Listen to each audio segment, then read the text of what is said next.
So hey guys, this is your favorite absolute era. So in this video, we will see what if Naruto and Medusa were couples.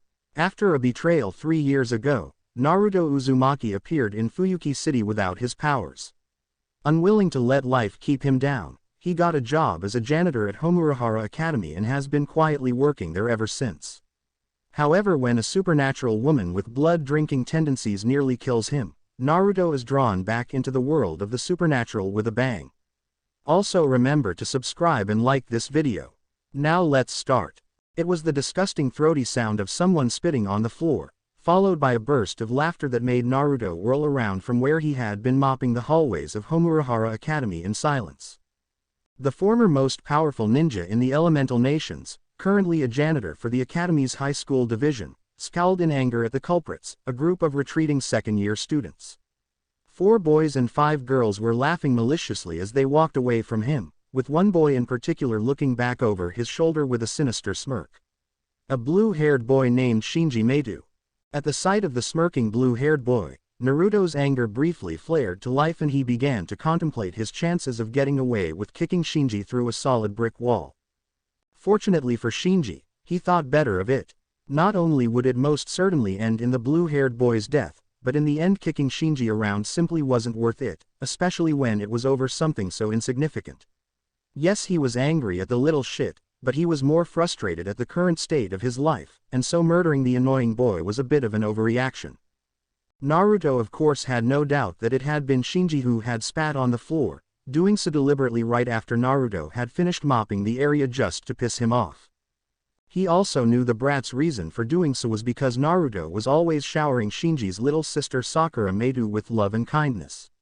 For some strange reason, doing so seemed to really piss the blue-haired boy off. It was as if Shinji Medu couldn't help but hate anyone who was even remotely nice to sweet little Sakura. However, Naruto found that he couldn't help himself but be nice to the poor love-starved girl. For someone like him, it was pretty easy to see that Sakura did not have a lot of friends or positive attention in her life, and that because of this she had developed a deep yearning for it. This was an extremely familiar experience for Naruto, who recognized it almost immediately from his own bitter experiences as a child, back before the villagers of Konoha stopped hating him for being Kurama's Jinchuriki and began to acknowledge his existence. Their circumstances weren't even remotely the same, but what similarities existed in their stories were enough for Naruto to feel a sort of kinship between himself and the poor plum-haired little girl. It was for this reason that Naruto had chosen to be that friend Sakura so desperately wanted. Besides, she reminds me of a younger Hinata Hyuga in a lot of ways. He thought to himself. Both girls had such gentle souls, yet endured incredible hardships in their own lives. In Sakura's case, Naruto had no idea what she was going through, but he hoped that she would someday trust him enough to share, so that he could help her. Till then he was resolved to simply be her friend through thick and thin. Of course that also meant he couldn't help but spoil the younger girl every chance he got, treating her to snacks and fondly calling her Sakura-chan every time he saw her. Shinji really seemed to hate that part. Sighing at the actions of Sakura's immature older brother, Naruto pulled the bucket and mop along to clean up the kid's spittle with a cringe. Mentally, he gave thanks to whoever came up with the rule that in Japan, students had to wear indoor shoes when attending school. Naruto just knew that Shinji would have left muddy footprints all over the place if that rule hadn't been in place. He was such a spiteful little shit when things didn't go his way. That is, of course, so long as Naruto chose not to bring the matter up with the headmaster. Shinji was also pretty cowardly where consequences were concerned. It was on days like this that Naruto truly hated his day job. Unfortunately, it paid the bills, and with only the most basic form of identification thanks to false documentation that Suichiro Kuzuki, a teacher and possible definite assassin, had procured for him, Naruto had very limited options in jobs he was qualified for. Still, he was willing to endure the mind-numbing boredom of cleaning floors, wiping down windows, taking out trash and scouring the surfaces of cafeteria tables, if only to repay Kuzuki-sensei for getting him this job in the first place. Knowing his history, one might ask how it was that Naruto Uzumaki of all people ended up as a school janitor on a completely different world from his own. Well, the answer to that was complicated.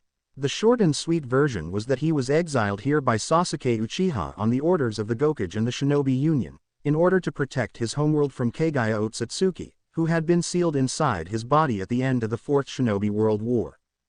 It was a desperate last-ditch attempt to save everyone after everything else failed, in which Naruto with the aid of the nine-tailed beasts had created the seal imprisoning the rabbit goddess in the midst of battle. Safe to say, the seal was an experimental prototype at best and a desperate gamble at worst. As such, no one doubted that Kagaya even in her sealed state might someday re-emerge and become a threat again. The Gokage and Sasuke had simply decided it was more beneficial for the elemental nations to get rid of Naruto, and by extension Kagaya, while his guard was down, by sending them through a one-way portal, far far away. Of course Naruto had some lingering resentments from the experience. After all, the people he considers his closest friends and family had exiled him from his homeworld without his consent. But even exile was something he could understand, forgive and even forget. No, what truly pissed Naruto off and left him reeling from the betrayal was the fact they had placed another seal on him, one that specifically sealed away his chakra circulatory system, preventing him from using any sort of chakra again for the rest of his life. That's right, Naruto could no longer use his chakra. That's not to say that he lacked chakra, in fact his body was filled to the brim with it, he just couldn't use it in any way. This of course left Naruto in a rather unusual place. When compared to even the most extraordinarily gifted athlete or martial artist on modern-day Earth, Naruto was blatantly superhuman to the extreme. Even without chakra he could easily pick up a car over his head with one hand, move fast enough he shattered the sound barrier and fall from tall buildings without any noticeable damage. Hell, if he ended up injured somehow, his regenerative healing still worked fine and would automatically seal his wounds. In fact, it was even more powerful now thanks to Kagaya's presence within his seal than it had ever been, though he did not know exactly why this was the case. Despite all this, living without the ability to use chakra was pure hell for Naruto. Chakra was part of his daily life back in the elemental nations, something he had come to heavily rely on every day and something that he dearly missed. And while it wasn't quite like a drug addict going without their fix for a while, it wasn't completely dissimilar either. Life without being able to use chakra was just miserable. In the end Naruto was living his life in a rather depressed state at the moment, more so than anyone had ever seen back when he was in the elemental nations, save for when his loved ones died. Not having chakra honestly just sucked and left him unsure of what to do with himself. It made him ask the question, what was a ninja without chakra? And Naruto did not like the answer he getting one bit. Despite that, the blonde ninja clung on to his life even if his life sucked so bad sometimes that he wished Sasuke and the Gokage had just teleported him into a star. He clung to it even if it meant coming to work every day and dealing with whatever shit Shinji and other students that the little punk had inspired, got up to. He clung to it because he was Naruto Uzumaki, and he never gave up. Thankfully, it wasn't all bad. After nearly 3 years, Naruto had managed to find his own ways to cope with the strange turn his life had taken by finding enjoyment in the small things in life. Whether that was dotting on Sakura or discussing the finer points of disassembling broken pieces of equipment that the school really should have replaced a few semesters back, with that overly helpful idiot Sakura had crush on, Shuru Emiya. All of it allowed Naruto to keep living one day at a time. Without people like those two and the various other individuals that made Naruto's life bearable, Naruto probably would have gone insane by now. With a tired sigh, he dragged his bucket to clean up the mess Shinji had made. At some point he'd need to straighten out that boy. The brat could use a good ass kicking or two, to get his head sorted. Homurahara Academy rooftop. Yo Sakura-chan, did you need something? Naruto asked jovially, as he was approached on the roof by the young girl he was so fond of. It was midday and most of the students were enjoying their lunch break, so he'd come up here for some peace and quiet, since the students weren't allowed on the roof. Of course, Naruto was willing to overlook and at times even invite certain students onto the roof, covering for them with the teachers so that they were never in trouble. These were mostly kids that were bullied or troubled and just needed a moment of peace, that or it was Sakura, mostly Sakura. She was so cute and innocent that he let her come up here far more often than he really should. Thankfully, he had talked Kuzuki-sensei into looking the other way, and Fujimura-sensei actually approved once he mentioned that it was Sakura. Uzumaki-san, The young girl replied in that annoyingly formal greeting he hadn't figured out how to make her drop, before suddenly bowing deeply and saying, "I apologize for my big brother's behavior today." Sighing at this, the ninja walked up to the girl who was still bowing low and placed a hand on her head, to which she stiffened slightly, but relaxed into it when he simply rubbed her head affectionately and said, "You know, you remind me of some of my best friends, Sakura-chan. So kind and so gentle, even your name is a reminder of my old family. I guess you could even say that that's part of why I am so fond you." Removing his hand from her head as she rose to look up at him, a mix of confusion and interest in her eyes, he continued, "I guess what I am trying to say is that you're too kind, which is why I can't accept your apology. In the first place, you shouldn't be apologizing at all. You didn't do anything wrong, and while your brother really should fix his attitude, what he did today isn't that big of deal in the grand scheme of things, just really annoying. You should also let your brother apologize on his own every once in a while, or accept the consequences of his own actions, or he will never grow up. Seriously, that kid's got issues, something deeper than just a kid lashing out, and I am beginning to pity him. Though, perhaps he's just jealous that I am friends with you." Naruto teased, with wide grin. "You consider me your friend?" Sakura asked, sounding unsure and surprised. Naruto thumped his chest with his fist and confidently declared, "But of course, why wouldn't I be your friend, Sakura-chan?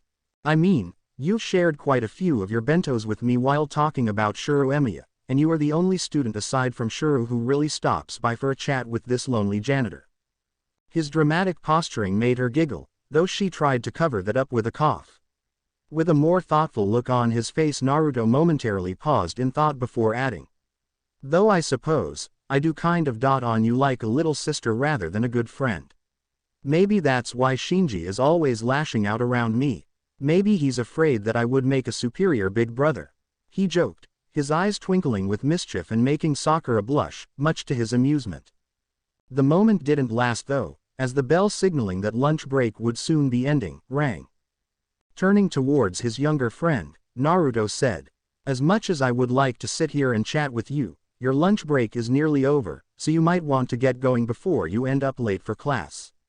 I am pretty sure that Miss Fujimura, don't call me Tiger, Sensei, would strangle me to death if she felt I was responsible for you being late for your next class, regardless of whether you came to apologize for your brother or not. Lord knows that woman has had it out for me ever since I brought Shuru home late that one evening he offered to help me clean the school and he was too tired to cook dinner." Sakura's eyes widened in alarm, before she quickly bowed to him and said, "Right, sorry Uzumaki-san, I better get going. See you around, Sakura-chan, and for the love of the log, just call me Naruto already, no need to be so formal," he replied with a chuckle, waving at the quickly retreating girl. Ever since coming to this world, there were very few things and people that made him smile or feel at peace. Sakura had been one of the few people he'd met who consistently could do both. Despite the dullness of his new life, and the torment of living without chakra, she was like a light in a dark tunnel. Everything just seemed more amazing with her around, which is why he found himself growing to care about her more and more. It wasn't romantic or anything like that. If anything, he meant it when he said he dotted on her like a little sister, because he was really beginning to see her that way. Shuru was also becoming someone he cared about. In this world, those two, Suichiro Kuzuki and even Taiga, for all that she seemed to hate his guts for threatening her food and stomach that one time, were the closest thing to a family he had here. Shaking his head to clear his thoughts, Naruto looked up at the sun to judge the time.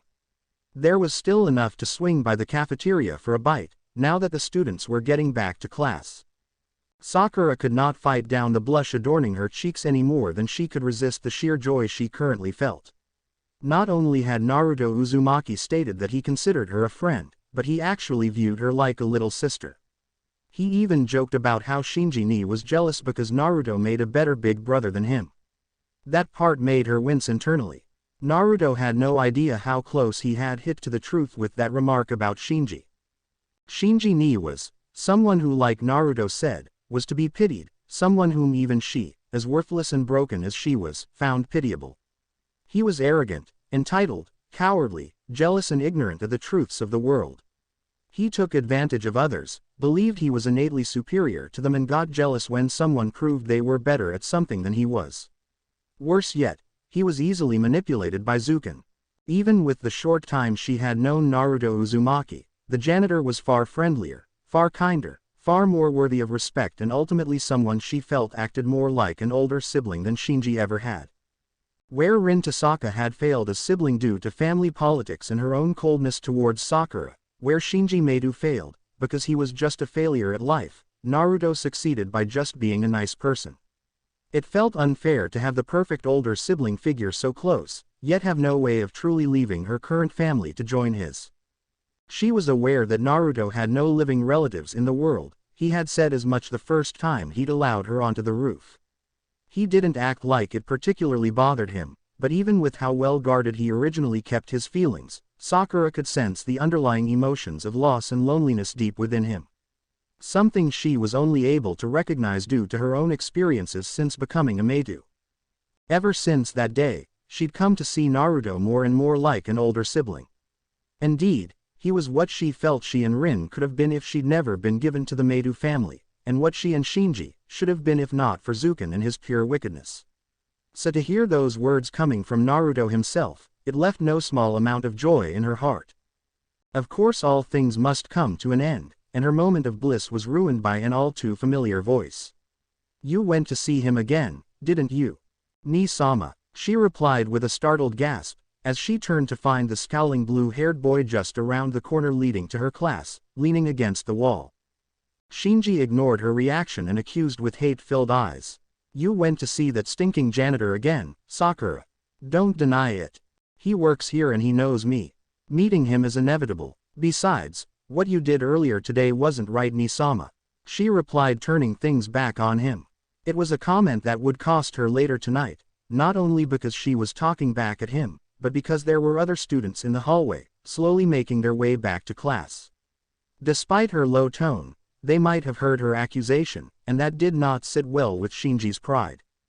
That janitor is even more of a doormat than Shuru. If Naruto had ever bothered to complain even once to a teacher or the headmaster, I might have developed a small amount of respect for him. Instead, he's just trash. Trash that you keep associating yourself with. I've told you that he is beneath you, a member of the Medu family," Shinji declared darkly, not so loud that he would attract attention, but loud enough that if any student was eavesdropping, they would hear what he has to say and spread it through the school rumor mill. Put simply, it was a crude method of boosting his popularity, since he was able to almost openly talk trash about a member of the school staff without any repercussions. Sakura, however, did not like this, and something in her ignited in that moment, giving her enough of a backbone to say to her brother, "If that is the case, then spitting on his hard work should be beneath you as the next head of the Medu family, Ni-sama." Once again, she frowned at her own words, and the torment that would come from speaking back against him like this. Where did the courage to talk back to her brother like this come from? There was no way he would let this go. Once might have been written off as a coincidence, but twice. No, he'd do something to assert his position and simultaneously punish her for daring to talk back to him like that. However, instead of reacting like she expected and lashing out, Shinji merely smirked and walked towards his class as he mockingly threw back over his shoulder. "Spoken like a true Medu." Sakura flinched upon hearing those words. What did Shinji know about being a true Medu after all? He was born unable to carry on the family's magecraft, and thus he was spared from the family's horrifying magecraft practices. What did he know about being constantly violated, year after year against your will with no say in the matter, not even the ability to scream for help? What did he know about living in a world without hope or fun or joy or light or any other thing that normal teenagers took for granted? He was normal, and thus allowed to live a somewhat normal life, or at least as normal as was possible with that thing they all called grandfather still around. No, Shinji did not know anything about being a Medu, nor the suffering which came with that name. Like Naruto had said, Shinji wasn't someone to be hated, he was to be pitied. That said, his smirk as walked away was sending up warning flags in her mind. Sakura hoped nothing truly bad came of it. Homurahara Academy, later that afternoon. She floated through the air of Homurahara Academy, intangible and undetectable to all save others of her kind. Her new master's orders weighed heavily on her mind, particularly the morality of them. She wasn't the squeamish sort. Only a rare few heroic spirits were completely unwilling to spill even a single drop of innocent blood for their master, and in her legend she had turned entire rivers red. No, this wasn't the first time she had had to spill blood for the sake of another. However, unlike on those other occasions, for once, she truly detested what she was about to do. Her orders were to wait until school was out and the students had left, and then single out Naruto Uzumaki, who got off from work about an hour after the students had already left. Somewhere he would be all alone. She was to then capture the blonde-haired janitor and drain him of all his blood, all the while keeping him alive and conscious throughout the whole process. Shinji Medu had explicitly ordered her to ensure that he felt every excruciating second of the experience, and if she did anything less than this, then the next person to suffer would be Sakura Medu, her former master. Personally, the rider-class servant of the Fifth Holy Grail War, Medusa, did not want to harm Naruto Uzumaki at all. In the short time since she had been summoned, she had observed that he was one of the few people who genuinely treated her, true master, with unconditional kindness and genuine affection. He was undoubtedly a good person, and more importantly, someone whom her true master considered precious, as was Shuru Emiya.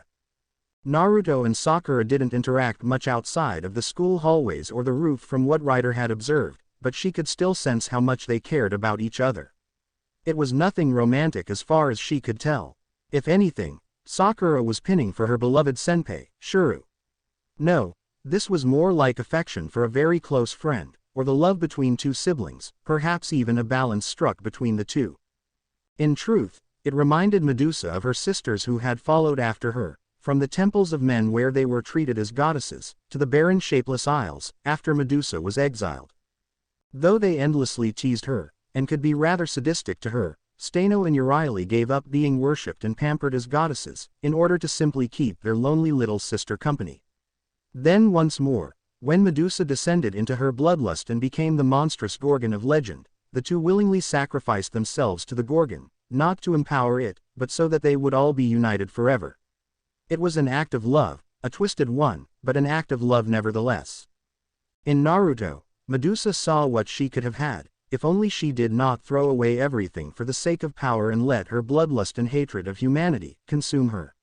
Stano and Euryale might have been cruel to her most of the time, but they were still family, and when things hit rock bottom, they had chosen her instead of running off to greener pastures. They had loved her, and she had tossed that love aside, becoming a monster. Sakura, however, was different. Naruto was positively influencing her and helping her grow into a wonderful person, and then there was Shuru, who was a bit dense but had also very clearly stolen Sakura's heart. From the very moment she had been summoned, Medusa recognized the fact that her true master risked becoming a monster equal to or even greater than the Gorgon Rider had once been. Ryder's willingness to be summoned to this era was mostly so that she could steer Sakura away from such a fate. Medusa had no personal wish for the Grail, all that she did was simply for Sakura's sake. However, Naruto and Shuru, with their kindness and love, had successfully decreased the chances of Sakura becoming a monster, more effectively than anything Medusa could have ever done, and for that she was eternally grateful to the two. It was all of this that gave Medusa pause as she hunted the blonde-haired young man down. Naruto was a good person and he did not deserve what was about to happen to him. Unfortunately, the right to wield the rider-class servant as a master had been transferred through some form of magecraft ritual, from Sakura to Shinji Medu, and as a result, Medusa was now acting as the blue-haired boy's servant. This left her with no choice but to see Shinji's orders through, and murder Naruto, lest her despicable false master turn his ire on Sakura. If refusal to accept this order only threatened Ryder, then she would not have even considered this course of action for a second. Not because she was a saint or anything, but rather because of how much it would hurt Sakura to lose one of the only people that cared for and treated her like a friend. However, since it was Sakura who was at risk, Medusa couldn't afford to not kill Naruto in this way. There was an option of attacking Shinji directly and eliminating him before he could use the book to stop her. Unfortunately, even that wouldn't take care of the real problem, Zuken Medu. The head of the Medu household had given his blessing when Shinji explained his plan to have Naruto killed, and he was no doubt watching through the eyes of a million bugs. Naruto's positive influence on Sakura was undesirable to that walking corpse, and so he had no problem with letting Shinji dispose of Naruto through Rider.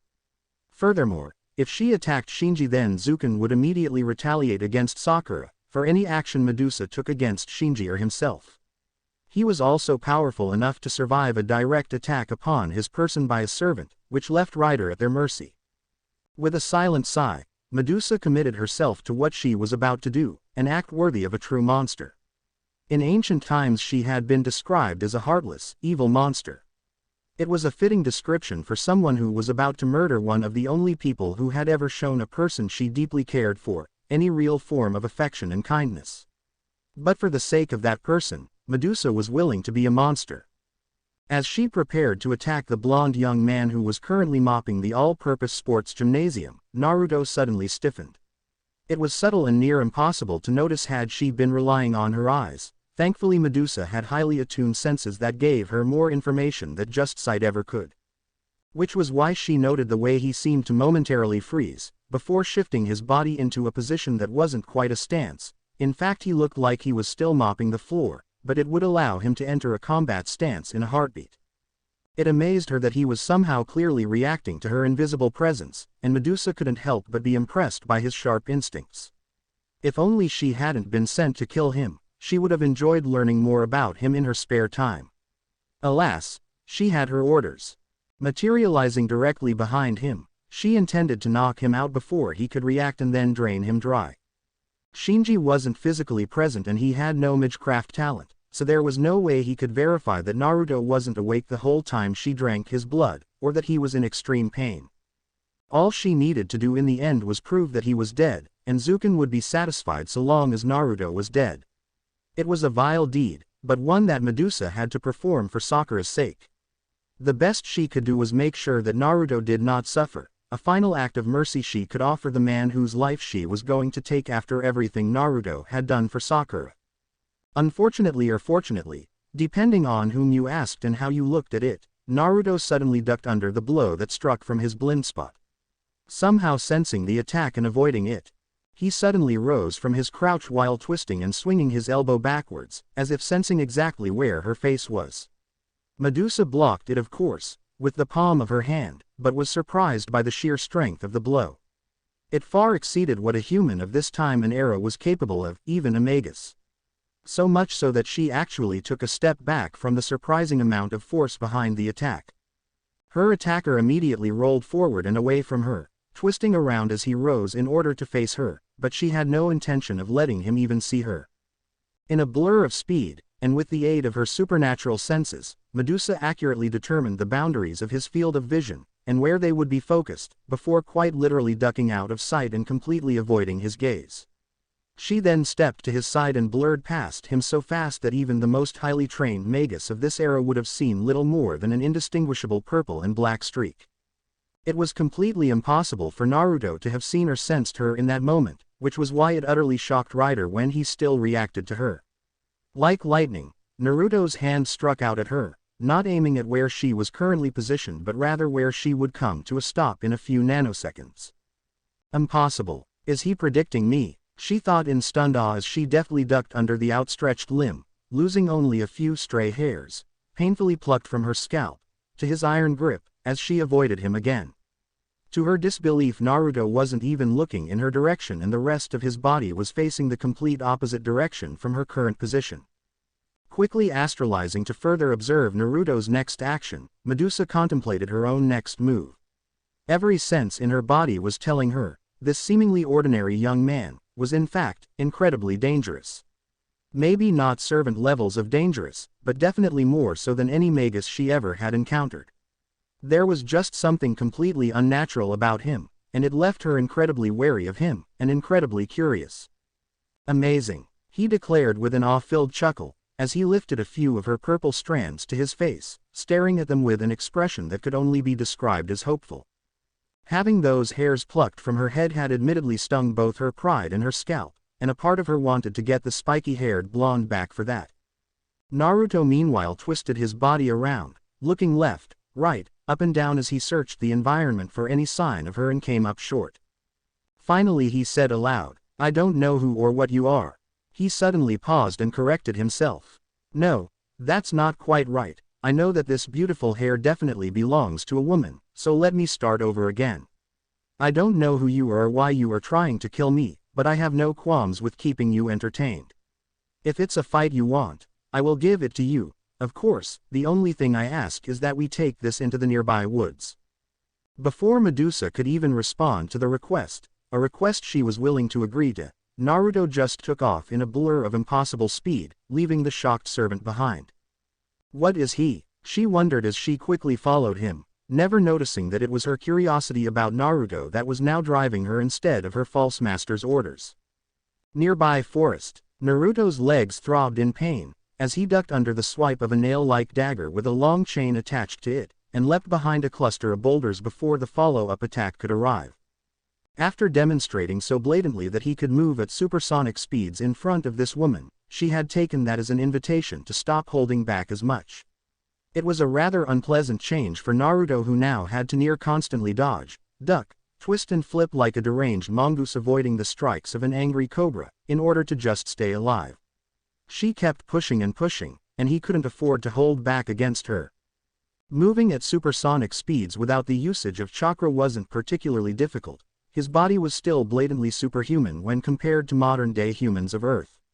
However, Naruto hadn't been training seriously since he was first exiled to Earth, and as a result he was a little rusty. Right now though, Naruto was desperately wishing he had even a little chakra available to use and help him fight off this dangerous woman. She was fast, powerful and skilled, and without his chakra abilities she was proving extremely difficult to deal with. The sole of a boot filled his field of vision as the woman suddenly struck at him from nowhere with a flying kick. His attention snapping back to the fight he was in, Naruto barely got his arms up in a block before the kick connected and he was accelerated backwards and off his feet by the sheer force of the blow. Not even a second after he was blasted backwards by the kick, the purple-haired woman blitzed after him and rapidly circled around to his back, where she struck at him again, this time in his blind spot. It wasn't the first time she had done that. Throughout the fight, she had been repeatedly attempting to strike him in his blind spot, while also focusing on merely knocking him out instead of going directly for the kill. With her superior strength and speed, it was easy enough to see that if she just came at him directly and tried to stab him, it would have been enough to allow her to kill or at the very least severely injure him before he could fully react. That was an uncomfortable truth to swallow, but Naruto knew he was completely outclassed by her speed, strength and durability. If not for the woman limiting herself to these specific tactics, he'd have already been dead. Thankfully, the woman was insistent in trying to knock him out with either her limbs or the blunt part of her nail-like daggers, from his blind spot. Furthermore, the very fact that she always attacked from his blind spots meant that Naruto always knew exactly where she would be attacking from whenever she engaged him, making it a lot easier to defend against her. And as if this wasn't enough, while she was physically superior to him and had some interesting tricks like phasing in and out of existence, the woman wasn't so much faster than him that he couldn't react to her. Nanoseconds were wasted as she circled around him and tried to hit him from his blind spot, and that was more than enough time to react to her whenever she attacked. To prove the point, Naruto leaned to the side and caught her elbow just as it was about to smack into the back of his head without even looking at his attacker. Another thing he found curious about his purple-haired attacker was that she always moved to avoid his gaze when he looked at her directly. In fact, she was so good at ducking out of his line of sight that he was yet to see her face. Even now Naruto knew that the moment he tried to look at her, she would disappear, either disappearing in a shower of purple sparks or literally ducking behind some form of cover. And with a forest as their battleground, there were plenty of trees and rocks to take cover behind. Despite this, Naruto had seen enough of her appearance throughout their battle to confirm a couple of things about the woman, the most important of which being that this woman was gorgeous. Whoever she was, the woman that he was currently fighting was absolutely fucking hot, and humanly attractive even. Sure, he hadn't seen her face yet, but he had seen enough to make out most of her body shape, plus a few extra details. She had purple near-floor sweeping hair, full D-cup breasts, wide hips, a slim waist, a rather juicy rear and long sexy legs that went on for days. Take that and combine it with the fact that she was flexible enough to impress Orochimaru, and Naruto found himself more than a little interested in this sexy woman. By the sweet sacrificial log is she flexible, he thought appreciatively as he snapped a back kick at her chest which she dodged by bending over backwards till she was parallel to the ground, ducking under it limbo style. In response, her hands yanked at the chains attached to her nail-like daggers, redirecting them to skewer Naruto's current position, in a manner eerily similar to how Sasuke used wires in his shuriken jutsu. Left with no choice, Naruto leapt away from her to the safety of a nearby boulder. Meanwhile the woman kept her face concealed once more, using her luscious purple locks as veil over her face. It was just one of many occasions he had watched her bend and contort her body to escape harm in ways that looked as painful as they were mesmerizing. Hell, he'd almost died already after getting caught up in how she was able to twist her body in midair during one particular encounter when he'd gone on the offensive and she had dodged his attacks. That this was all happening while they were fighting at supersonic speeds made it even more remarkable. That said, there was one thing that was beginning to get on Naruto's nerves during the fight, or more accurately, was stinging his pride. It was not the fact that she was trying to kill him for no discernible reason. Most of his best friends had tried to kill him at some point or another, so he didn't really mind being attacked. No, what was really irking him was the fact that despite all his skill as a ninja, even a rusty one, she had been able to keep her face hidden from him consistently throughout the whole fight. Naruto had seen her black toga-like dress, her thigh-length boots and the black arm warmers that covered everything from her biceps to her wrist, all of which had purple highlights. He'd even gotten a momentary glimpse of her surprisingly risque black and purple lingerie-like panties she wore underneath her dress, which incidentally had resulted in him receiving a painful kick to the kidney, though that brief glorious sight was totally worth it. Nevertheless, despite seeing all that, no matter how hard Naruto tried and no matter what trick he successfully pulled off, the woman still managed to keep her face hidden from him and it was becoming increasingly frustrating. Without even realizing it, he was being drawn into a vicious cycle in which the more she succeeded in keep her face hidden from him, the more curious Naruto became about what her face looked like and as a result he worked harder to uncover the mystery, forcing her in turn to work harder to keep it hidden. Combine this with her attempts to knock him unconscious from his blind spot, and very quickly the fight stopped being a fight. Instead it had evolved into a game of cat and mouse or perhaps a race to achieve their self-given objectives. Her objective was to knock him out from his blind spot while his was to see her face, and as such it affected how they fought each other.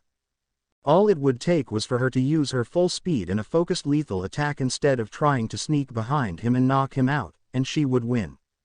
All it would take was for him to pace himself carefully and wait for an opportune moment to strike, while using her predictable attacks to maneuver her into the position that gave him the most advantage, and then strike with the lethal efficiency of cage-level shinobi instead of trying to uncover her face, and Naruto would have at least had a chance at winning.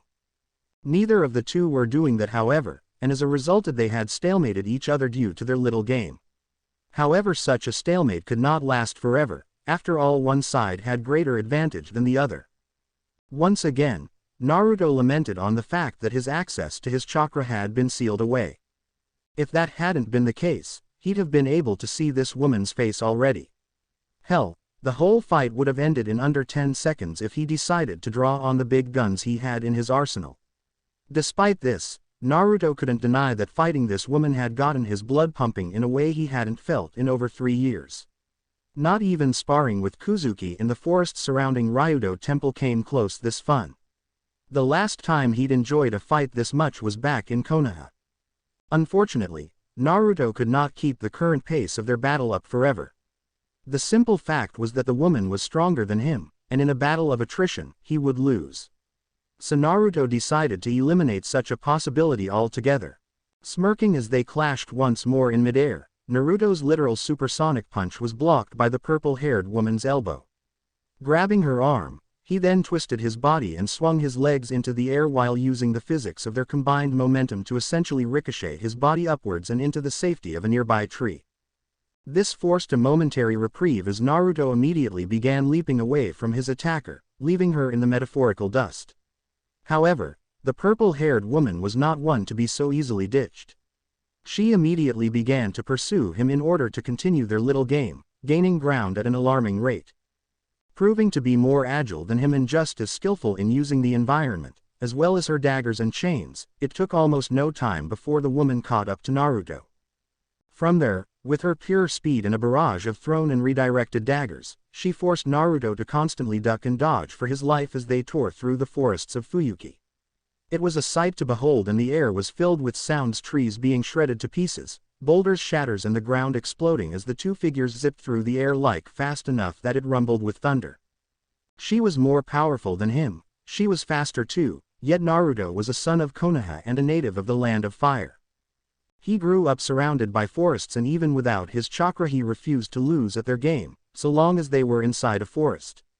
His pride would never allow it.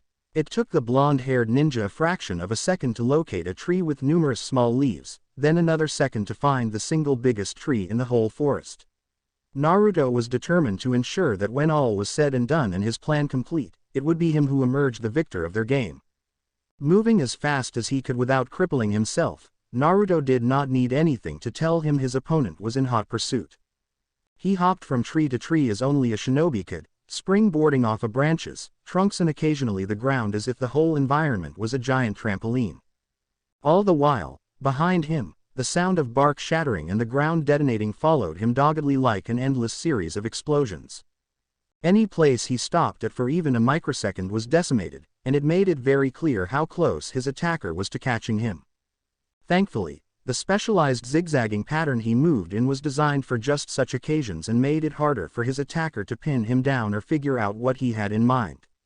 It was a special evasive movement pattern that all Konoha genin were taught at some point or another, to help them escape in the event they were ambushed in a forest by foreign shinobi, particularly shinobi who were stronger and faster than them. Second passed as his pursuer matched his speed and skill, and then Naruto arrived at his first target. The tree in question was native to Earth, thus not a species he was familiar with, but it had suitably tiny leaves about the size of his thumb. In the blink of an eye, he grabbed over 500,000 of them, compressing them between both arms as he leapt away from the tree, which promptly exploded behind him in a shower of splinters and confetti, courtesy of a nail dagger slamming into it. 4 more leaps in the span of a single heartbeat and Naruto reached his final target, the largest tree he had seen so far in these woods, though it had nothing on Konoha trees. It wasn't tall, but it was thick and strong. It had a trunk that was nearly 4.5 meters in circumference, stood at close to 40 meters in height and had thick branches at 90-degree angles, strong enough to support the weight of dozens of people or even a large tree house, if someone wanted to build one. Its sturdiness would serve his needs well. Placing his back to the thick trunk to prevent his attacker from getting him from behind, Naruto then threw the leaves in the air, scattering them in every direction around him. Before gravity could begin to pull them down to the ground below, however, Naruto began waving his hands back and forth, at high speeds, creating an updraft that kept the leaves suspended in air around him and near immobile, forming something that almost looked like a protective sphere with an opening on top. As a former Konoha shinobi, knowing how to use the forest itself as a weapon was simply a part of basic training, though this skill was designed more for the purpose of detecting an invisible enemy than anything else. With the task done, he waited for his opponent to make her move while maintaining the updraft, keeping the leaves in place. It was a simple plan based on the idea that lightning would always follow the path of least resistance, that and a bit of shinobi deception. Naruto already knew that whoever was attacking him did not want him to see her face. The purple-haired woman had made every effort to keep herself hidden while simultaneously fighting him. So this naturally meant she would attack from a direction he couldn't see, which was why he chose to make a stand on this tree. Since he was no longer running, the fight would automatically go back to how things were before, which meant that the purple-haired woman would try to attack from his blind spot while keeping hers face hidden. He wasn't worried about her attacking from around him, behind him or below him, because the field of leaves he had scattered would rustle loudly if she passed through them to attack. Furthermore, while the woman's nail daggers could punch clean through the trunk behind his back or the thick bough beneath his feet, Naruto would hear it and he was fast enough to safely dodge such an attack. On the other hand, he would see an attack from anywhere else and immediately know exactly where the woman was, which she didn't want. Which, much like lightning, left only one direction to stealthily attack from, above. It was the only area he hadn't covered in thousands of leaves, an opening for her sneak up on him, or alternatively, a route for him to predict her attack. Of course she could have thrown a rock or a log into his impromptu detection barrier to distract him or disrupt it, and perhaps if they were truly trying to kill each other at that point, then she would have done just that.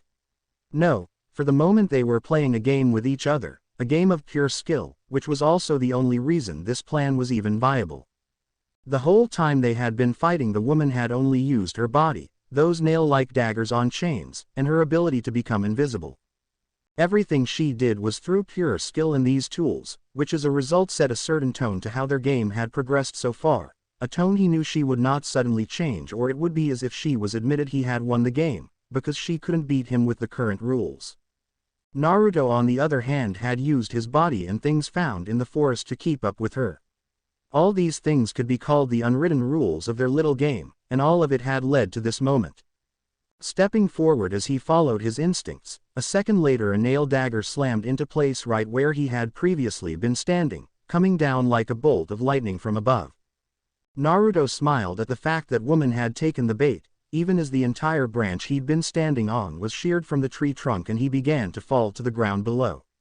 Yet before his assailant could hope to retreat, Naruto wrapped his hand around the chain of the dagger and kicked off from the trunk of the tree, yanking the chain hard. If he was expecting a yelp of surprise from his assailant due to his sudden actions, he never got one. Instead, just as he was pulling his assailant to himself, she pulled her end of the chain and drew herself to him even faster than he expected. The two met in midair, where for the first time in their whole little game, Naruto was able to get a good look at her face. This was not the plan. A part of his mind thought, and Naruto immediately knew that the game they had been playing was over.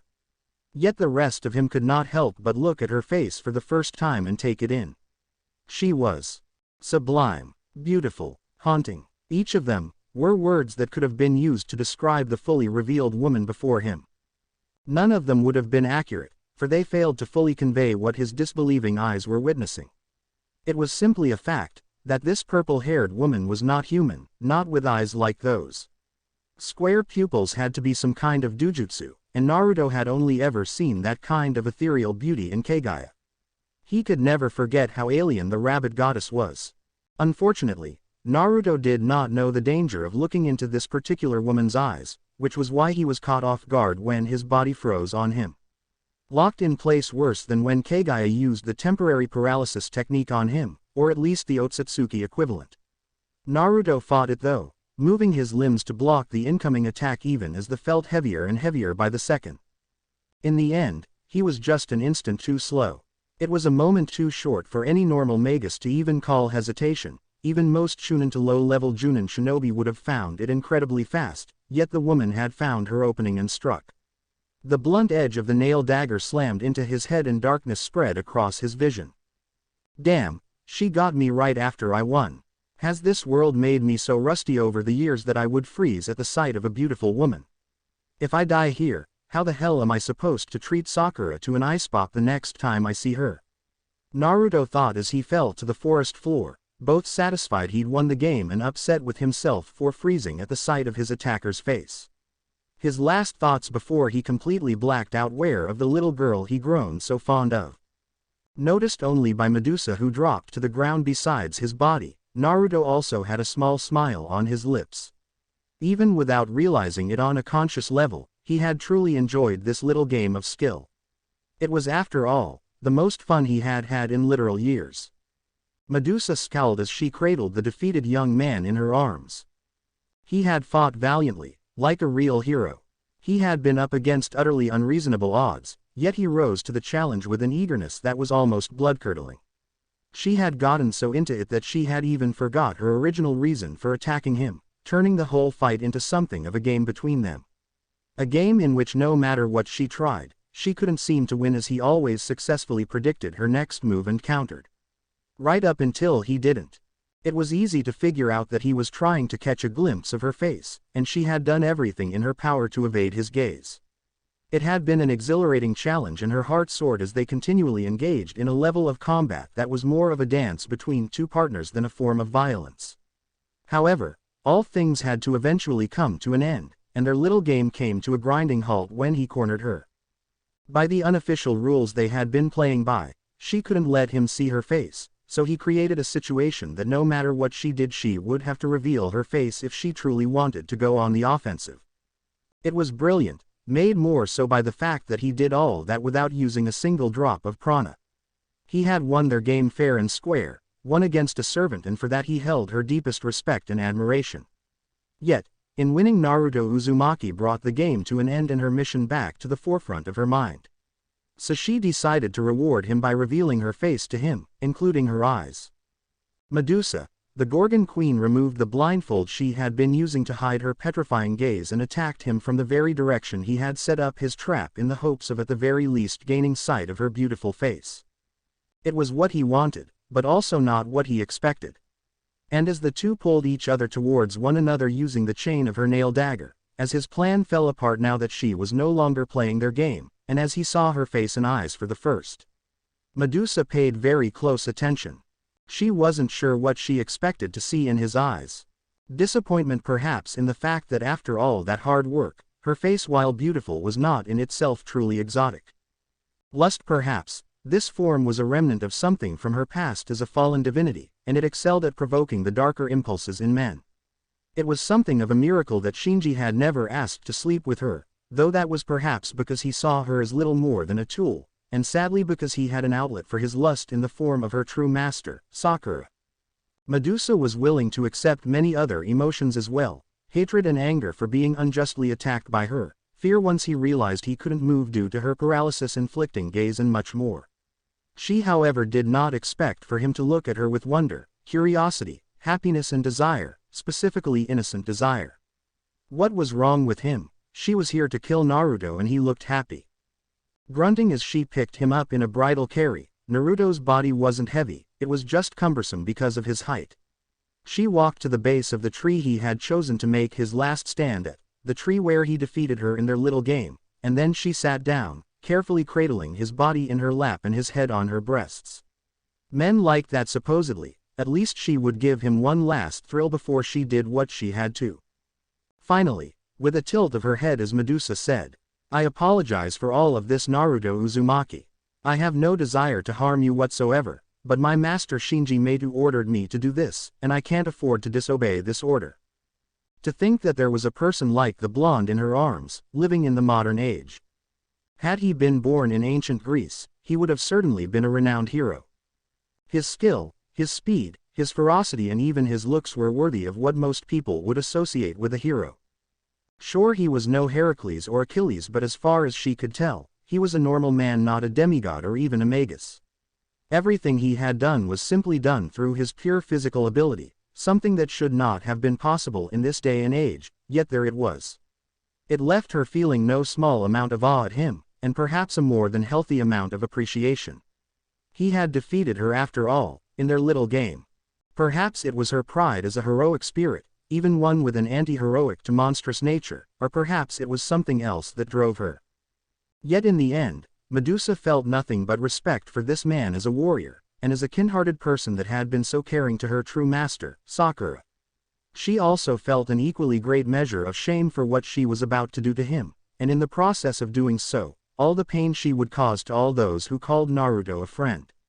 Even when doing all she could to protect Sakura, it seemed she would still end up hurting the Medu girl. Still, her orders were unavoidable this time. Affectionately stroking his sweat-soaked golden locks while caressing his face as if he was her lover, she inhaled deeply, taking in his scent. On the surface, his scent was mostly sweat and cleaning products, with a touch of ramen in there. Probably a meal he had eaten recently. However, what she wanted was deeper than that. You see, Medusa was using her supernatural senses to discover or at the very least get a glimpse at the true nature of the young man lying in her arms. In essence, she was trying to take a snapshot of the real Naruto Uzumaki, underneath the janitor. So beneath the sweat, ramen and cleaning products she smelled as she inhaled, she was also provided with images of foxes, nature, kindness, honesty and a joyful exuberance unlike anything she had ever experienced. She smelled a forest unlike any she had ever been in, a will that burned like fire, and over all of that was a deep sadness that clung to Naruto like a second skin. Something had happened to him that left him sad and depressed, but he hid it well. This was the real Naruto, not the facade he put on for everyone, every day, which only seemed to crack ever so slightly around Sakura and Shuru, or like just now when they were fighting. It was breathtaking. Behold, and it nearly broke her heart. If only she didn't have her orders, she would have liked to learn more about Naruto Uzumaki, but there was nothing she could do now.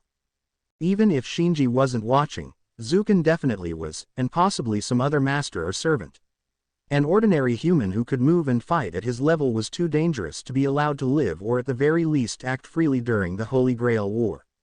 Any sensible magus would want him dead or under their control. Perhaps it was just justification for what she was about to do, but she thought to herself, better he die gently by my hand than be a slave of Zuken's. Then with an almost sexual gentleness, she pulled Naruto closer to her and leaned in towards his neck where she bit into his external jugular vein, drinking deeply of his lifeblood. Almost immediately, Ryder felt her mana reserves begin to rising at an incredible rate. It was as if she was drinking pure magical energy. Medusa was stunned. The sheer power flowing in Naruto's blood was near overwhelming and downright euphoric. This was not something that should have been possible for someone born in the age of man. Maybe in the age of the gods she could have accepted it as normal, especially if she was drinking the blood of a demigod, but not now, not unless. The idea hit Medusa like a ton of bricks, and she was suddenly sure that Naruto Uzumaki was not an ordinary human. He's quite possibly not even human at all. Taking into account his sheer physical prowess and the mana levels in his blood, he is likely a demigod or related to some kind of divine being. Nothing else makes sense. All the while she had these thoughts, Medusa continued to drink from him and then drank so more. He was just so tasty. A part of her knew that she shouldn't want this. Desiring to drink the blood of humans was wrong. It was the very monstrous action that had led to her original fall, and it confirmed her own monstrous nature, which she had been fighting so hard to deny recently. With everyone else she had drained a blood, she took merely what she needed and hadn't had any actual desire for blood. It was all done because Shinji had commanded her to do it, and Sakura would suffer if she did not fulfill that command. As Shinji was not a real master in the war and could not provide his own prana to empower her, there really wasn't much a choice, and she completely refused to soil herself by sleeping with her blue-haired, false master in a tantric ritual. Not that she believed his semen would carry much if any magical energy. In the end, drinking blood was at most something practical. Yet now, Medusa was truly wondering if she would even be able to stop drinking Naruto's blood. Tasty, heavenly, blissful, euphoric, divine, absolutely fucking delicious. What words could adequately describe what she was feeling tasting as she guzzled down on Naruto's blood? This was wrong, but she couldn't stop herself. Yes, she was meant to kill him in this specific way, but her intentions had been to be gentle and find no enjoyment in it, yet now she couldn't stop herself from consuming him. The youngest sister of the three Gorgons wanted to cry, both because of the inner battle she was losing against her more monstrous nature, and because of the guilt that seemed to steadily increase due to what she was doing to the young man who had caught her curiosity. She could see it materializing, the feeling she had constantly fought to refute in her time as a servant, that very thing that had defined and immortalized her legend. Medusa feared that humans were justified in calling her a monster, and her very actions right now were proving them right. With each second that she drained Naruto's blood, that fear grew, for this was exactly what a monster would do. Why couldn't somebody stop me back then? Why can't anybody save me now?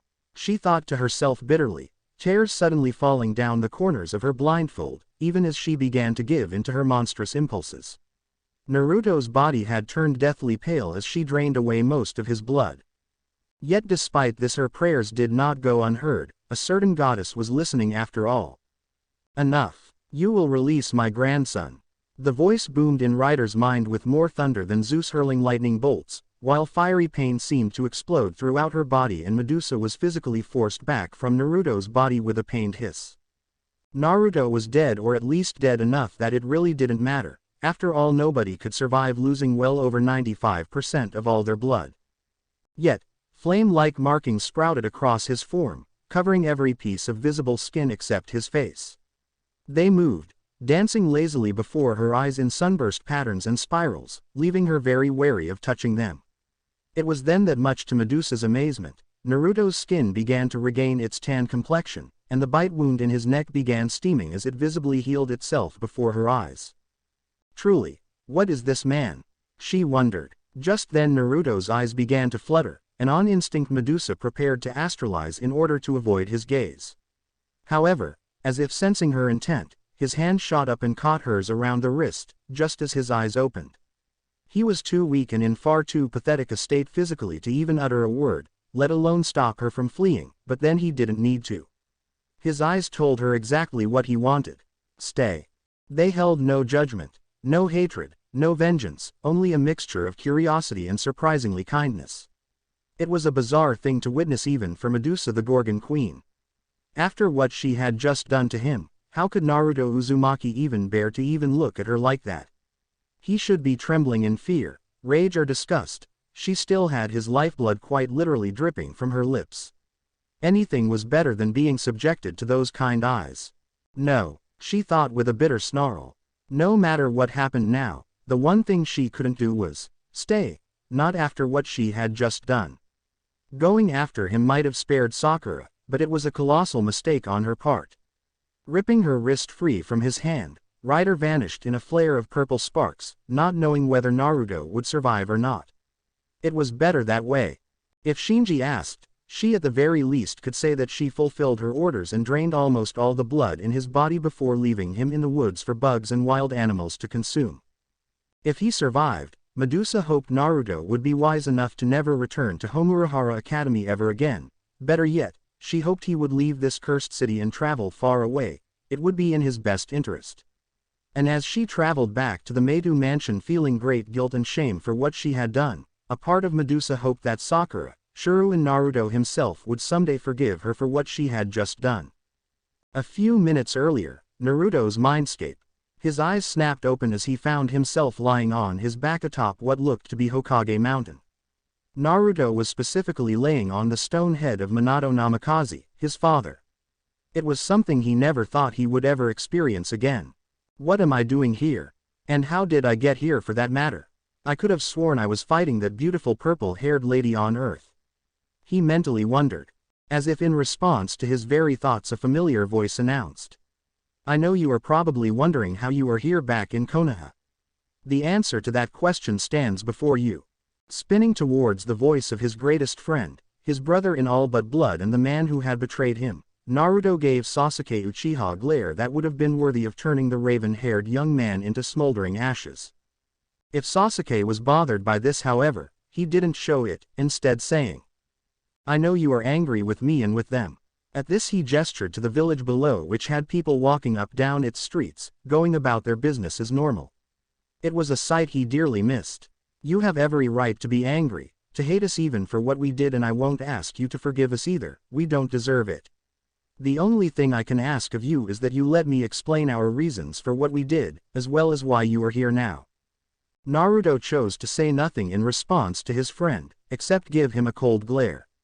He was sorely tempted to jump from on top of Minato's head to the top of the mountain itself, where Sasuke was standing, and clock the bastard all the way to the other side of the mountain.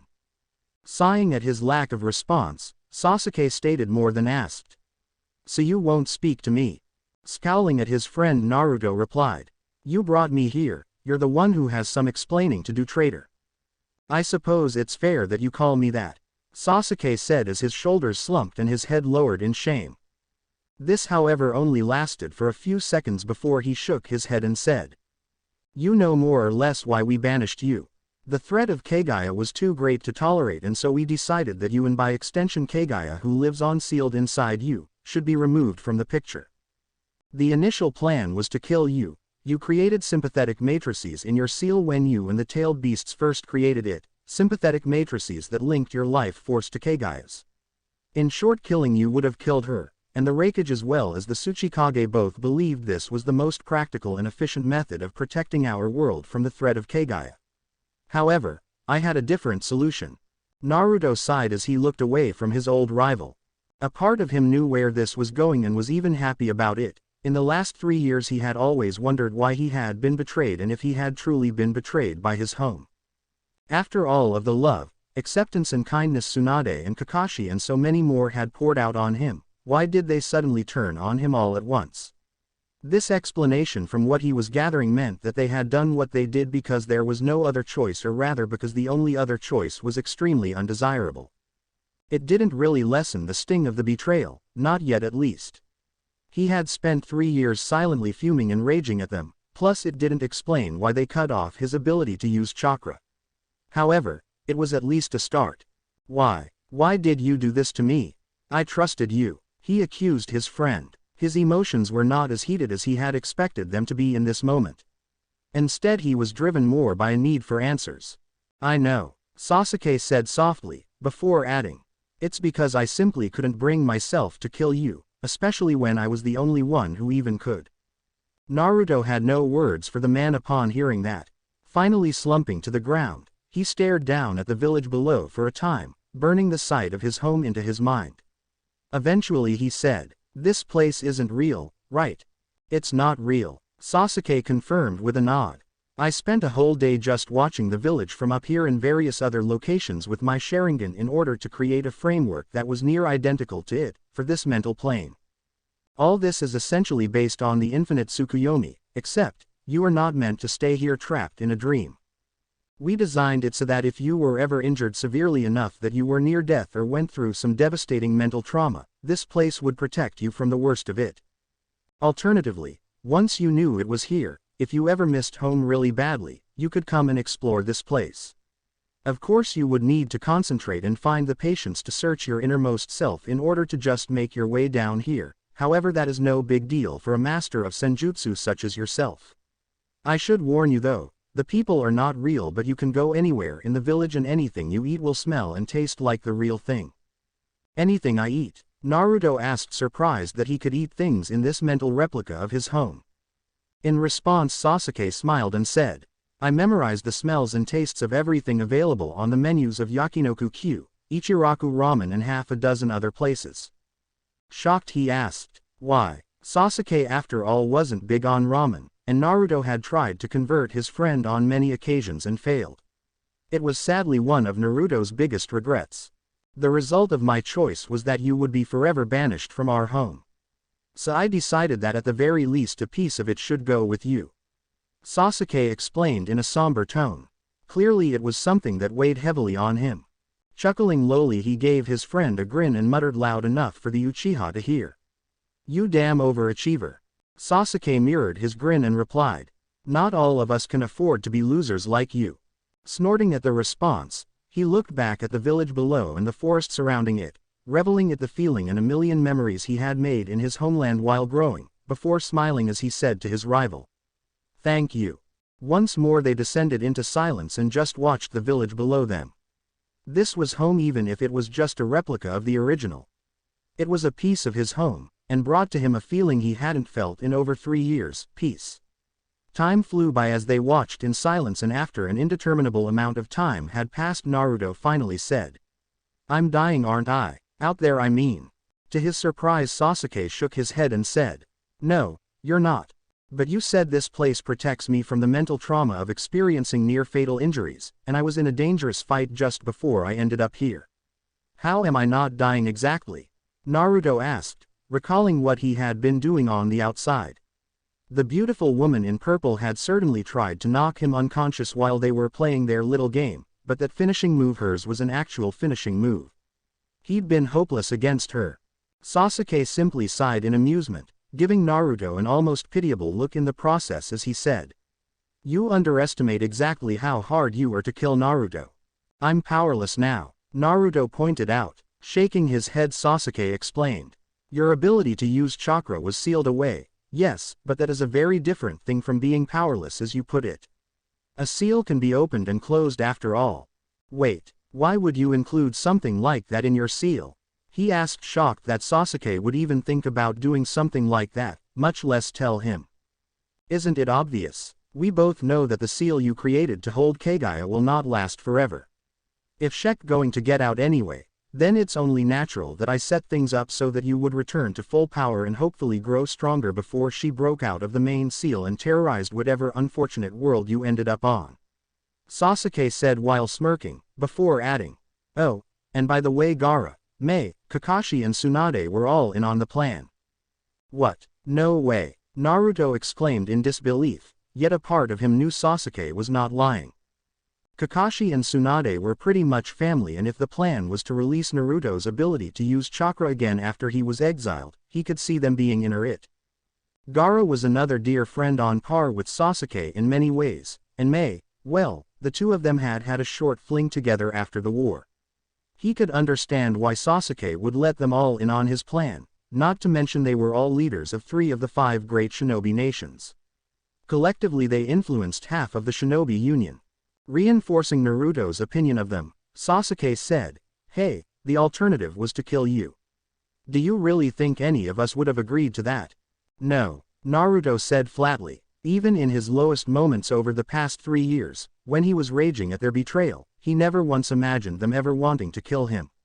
There was no version of reality he could ever imagine them trying to kill him. Smiling, Sasuke said, "I'm glad you still have a little faith in us even after what we did to you." That smile didn't quite reach the raven-haired bastard's eyes. It was a foul thing. Frowning, Naruto asked, "Why didn't you just tell me what you were up to?" Sighing in exasperation, Sasuke replied, "Because frankly you suck at lying, and pulling this off would have required you to lie outrageously. The whole of the shinobi world knew you had Kagaya sealed inside of your body. By placing another powerful seal on you that prevented you from using chakra and then sending you far enough away that even Kagaya with her space-time powers would have a difficult time returning. The shinobi world felt assured of their safety. It would have been problematic if I told them that there was a way for you to release that seal and in doing so regain your ability to wield chakra. Too many people feared the risk of you returning to the elemental nations possessed by Kagaya. A legitimate fear since the seal you used to trap Kagaya inside you was something created on the spot, so it will deteriorate eventually. For the sake of peace, you were sacrificed. As for my little seal, even if Kagaya took over your body right now, my seal is invisible to you and would be invisible to Kagaya, at least until she figured a workaround to removing it. Yeah, but we checked over it together with a fine-tooth comb. It will take a few hundred years to deteriorate." Remembering how often the seal on his body had been checked and rechecked in those initial days after the war, Naruto and Sasuke had both picked up a real interest in Fuinjutsu during that time, with Naruto beginning to excel at it thanks to his Uzumaki heritage. First of all, the sympathetic element of your seal, which tethers her life to yours, works both ways. Your regeneration and overall lifespan were drastically increased.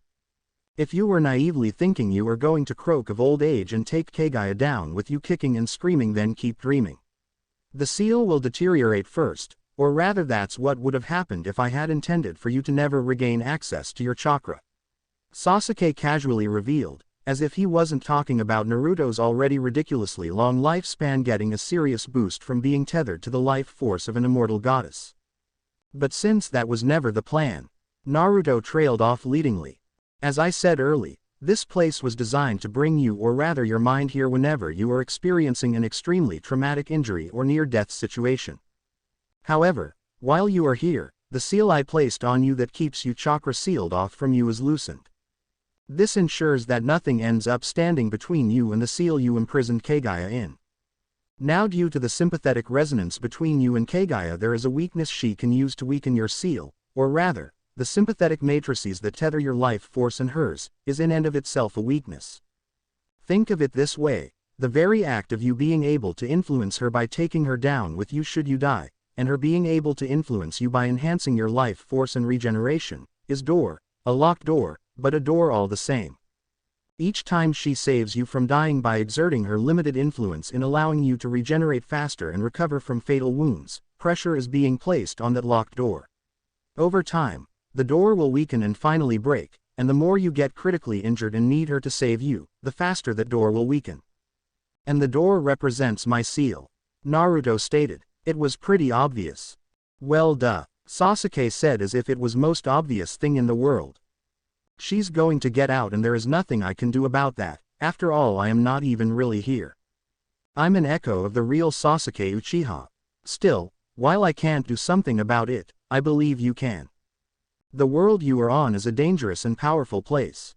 I believe you will be able to find a solution to dealing with Kagaya here. That or you'll just kick her ass. Either way, I'll continue to protect the elemental nations in your stead, so don't worry about home. And if you succeed in beating Kagaya for real, no one will be able to say anything should you suddenly come back to the elemental nations.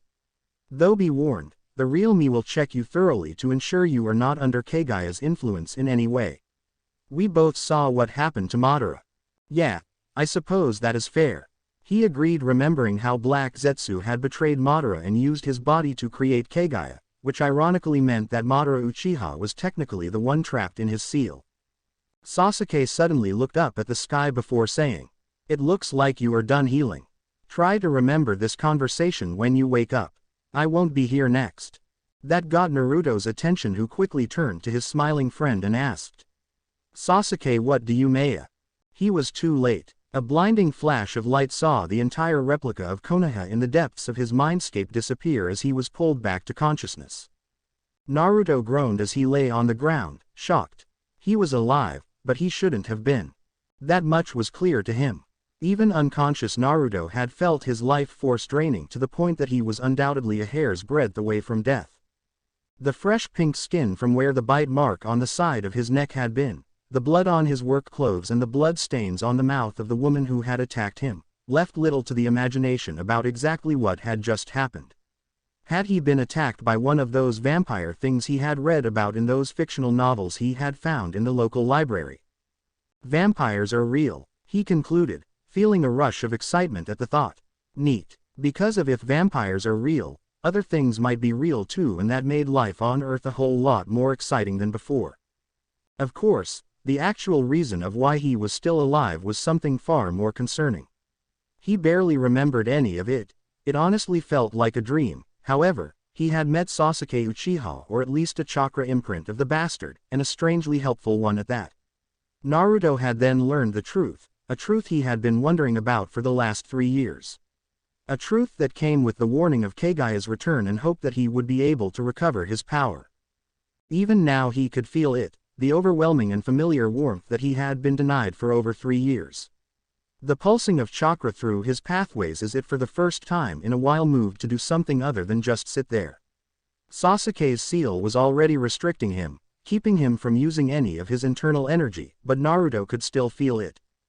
Chakra. And it was a truly glorious feeling. A distorted chuckle tore from his throat of its own volition as he looked up at the darkening sky. Dark clouds pregnant with rain had been gathering above him and the vampire woman as they fought and played their little game, and it was only now that the first drops had finally decided to fall back to the earth. So with what little strength he had, Naruto raised his right hand up at the sky, as if to touch it, while muttering, "You just couldn't let me die, huh, overachieving bastard. Even after you exiled me and took away everything I had left, you did it for a decent reason." The rain began to pick up, and fall more heavily. Thick drops splattered across his chest and instantly burst into steam due to his high body temperature, a side effect of his enhanced regeneration. "You didn't kill me when you had the chance, instead you took all I had left to live for. You betrayed me for the sake of our world. Your reasons are decent but not great. The correct decision would have been to kill me.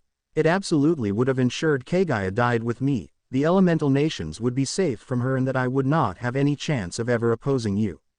So why did you still choose to place your hopes on me, you bastard?" Naruto roared at the sky as lightning suddenly flashed across it, only for loud rumbling thunder and the patter of rainfall to be his answer. Even so, he knew what Sasuke, the real Sasuke, would have said. "In the end you are still a bit of loser who can't do anything on your own, idiot. It's okay to let others pick up the slack for you." The rainfall had turned into cascading white sheets of water as it descended from the heavens. Slowly rising to his feet, Naruto noted that his wounds from fighting the vampire girl had all regenerated. Meanwhile his body was covered in an expanded sealing matrice he had never laid eyes on before, Sasuke's little seal. It was like Sasuke was taunting him with it. Naruto had after all searched for it for years, and was completely unable to find it on his body, no thanks to Sasuke's diligence and brilliance. And if he knew where it was, breaking that seal was a whole other matter altogether. If the seal broke, then he would have his powers back, or at least everything that wasn't going into sealing away Kagaya. Despite that, an elite Junin's reserves were nothing to scoff at, and his usable chakra reserves would still be larger than that of even Kakashi and Meidagai, making them closer to cage level. The problem was, as always, making this seal manifest and then yanking it. Without access to even an ounce of his chakra, the latter became difficult. Though now he knew the secret to activating the suppression seal. Sighing tiredly, Naruto said, "Fine, I will embrace my life again. But don't think I won't find a way to visit Konoha, if only to give you an aneurysm with my presence. You deserve it after what you did to me, Tem. I won't complain nor will I stop you from visiting, it will be nice to see you again. I wouldn't have left a back door for you to access otherwise. Though how long you get to stay, is another matter entirely. After all, it's not like I can't just simply send you back into exile in an instant.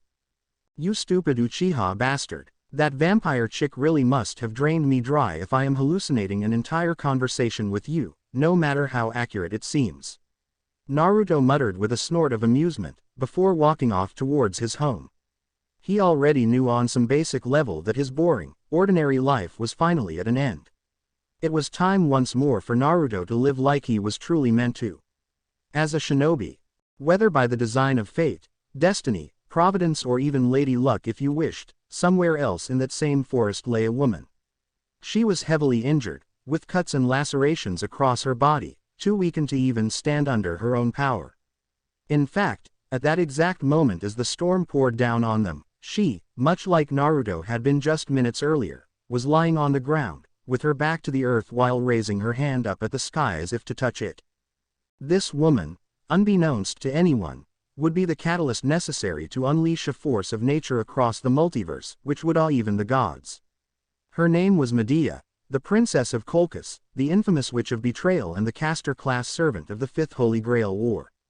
She was also hurting, more deeply than from the few physical wounds the Lancer-class servant had managed to inflict on her body before she fled her former master's workshop.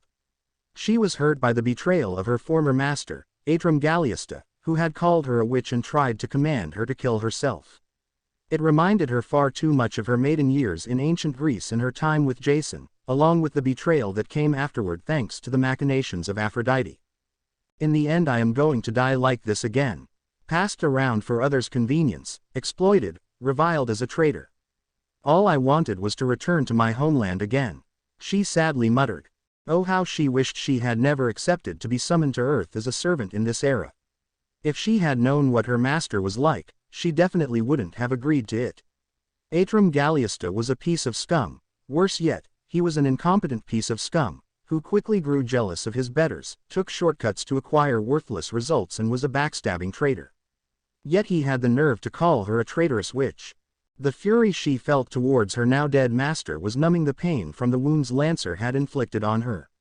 As was the pleasure she felt at the way his flesh burned off his very bones in magical fire, and the moment he realized that his life was at an end. Medusa was interrupted from her thoughts when an unfamiliar voice suddenly said, "Should I be worried that you are lying on the forest floor, in the middle of a rainstorm, laughing while bleeding from numerous wounds?" Some unknown instinct suddenly made Medea want to call this stranger a hypocrite for some reason, but she suppressed it in favor of weakly asking him, "Who are you?" The blonde smiled and said, "Just the janitor of a nearby high school, ma'am. I would ask who you are, but you are not looking too good right now. Come, let's get you somewhere safe." "Safe," she whispered before snorting in amusement as if he had told her the funniest joke in the world. Perhaps it was the blood loss, perhaps it was the curse on Lancer's spear or perhaps it was just the stress of the night. It was at that moment Medea's eyes rolled back in her head and she fainted. The last thing she heard was the strange blonde man shouting, "Oi oi, don't pass out on me, woman." Naruto looked on in disbelief at the woman he held limply in his arms. His day just seemed to get weirder and weirder, it seemed.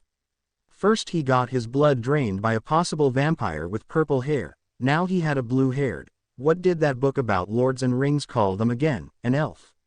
Pixie. He wasn't sure. All he knew was that the woman in his arms had pointed ears and an ethereal beauty, which aside from her being so heavily wounded, was a description that fit the beings in that book perfectly. Now he just needed to figure out what to do with her. Naruto lamented the fact that Suichiro Kuzuki wasn't present in order to ask the man for some advice. The former assassin-turned-teacher was so much better at this kind of stuff after all. "Uzumaki-san, who is that woman in your arms?" An all too familiar voice spoke from behind him, almost making Naruto rejoice as he heard it. "Speak of the devil," the ninja thought with smile, before turning to the man in question. Yo Kuzuki-sensei. I found her lying on the ground in the rain, talking to herself and bleeding from these wounds. I think she is a little delirious from all the blood loss. I hope you don't mind, but I thought it best to bring her to the temple first and hear her story. I would have thought you would go to the hospital. The teacher asked him, surprised at his request. Her wounds don't seem to be life-threatening, near as I can tell, and quite frankly my gut is telling me to wait and hear her story before taking any action. Yes, after his rough night and the fight with the possible vampire girl, Naruto was pretty sure that something was going on in the city and both the vampire girl and this elf girl were somehow involved. Kuzuki paused for a moment, as if in contemplation before saying, "Very well, bring her along. I find myself as interested in her story, as I am in yours." "Mine?" Naruto asked, surprised. The teacher merely gestured to his uniform and said, "The blood around your neck and shoulders, as well as the discoloration over your jugular likely did not come from that woman. I want to know what happened." The confidence with which he pointed out the little details made it clear that he was stating undeniable facts, and Naruto knew he wouldn't be able to keep this from Suichiro Kuzuki. With a small grin he said, "Geez, Kuzuki-sensei, there is no way you are just an ordinary teacher. I don't know what you are talking about." The man replied in the blandest tone Naruto had ever heard him use, while giving the ninja in question a very pointed look. They both knew that the other was a killer, they had figured that much out about one another within the first 3 seconds of meeting each other. However, the two killers simply ignored these facts about each other in their day-to-day lives, though it seemed like that was coming to an end now. With a sigh, Naruto turned towards the direction of Ryudo Temple and said, "Well, whatever. Let's get going. We can figure everything else out, once we are home." And with that they began walking. This was a new turning point in Naruto life, his first step into a brand new world. The end. Remember to subscribe and like this video. See you in the next video.